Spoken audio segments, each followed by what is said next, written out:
Cette actualité vous est présentée en collaboration avec Cryptost Research. Ayez un temps d'avance sur le marché crypto en rejoignant notre communauté premium.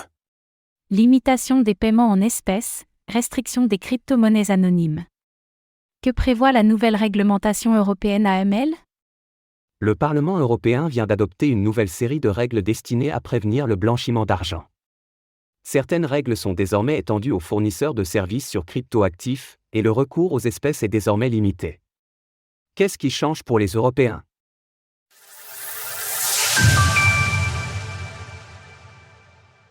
De nouvelles règles européennes anti-blanchiment, AML.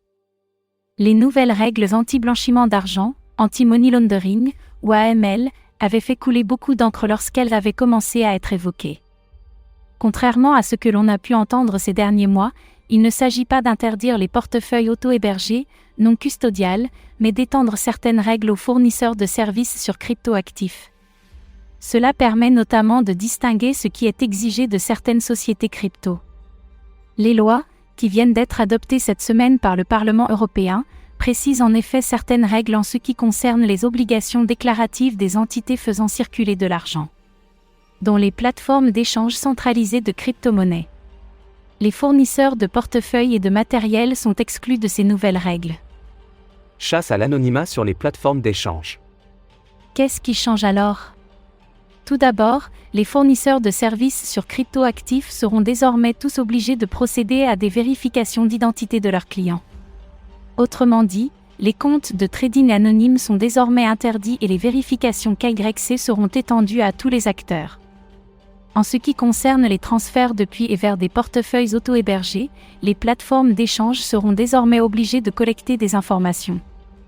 Elles sont notamment invitées à demander des informations additionnelles sur l'origine et la destination des actifs crypto.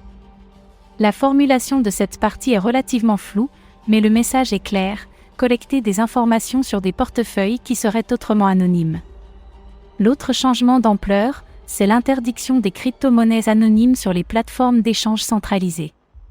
Celles-ci ne pourront ainsi plus fournir de Monero, Stellar ou de Zcash, ZEC, à leurs clients par exemple. C'est un pas d'ampleur pour l'Europe, qui souhaite ainsi interdire les moyens d'échange non traçables sur les entités régulées. Il reste bien sûr possible d'acheter des crypto-monnaies anonymes en dehors de ces plateformes. Limitation des paiements en espèces et autres mesures de surveillance.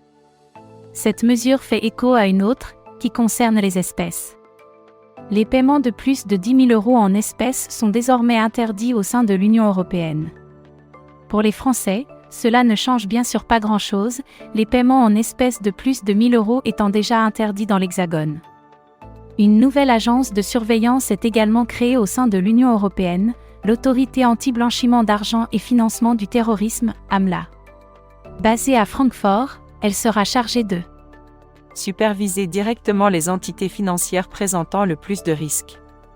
Si les nouvelles règles de l'UE n'interdisent donc pas les portefeuilles auto-hébergés ou ne les limitent pas, il serait cependant erroné de dire qu'elles n'ont pas de conséquences sur l'écosystème crypto. Les exigences de surveillance ont en effet été rehaussées d'un cran pour les plateformes d'échange.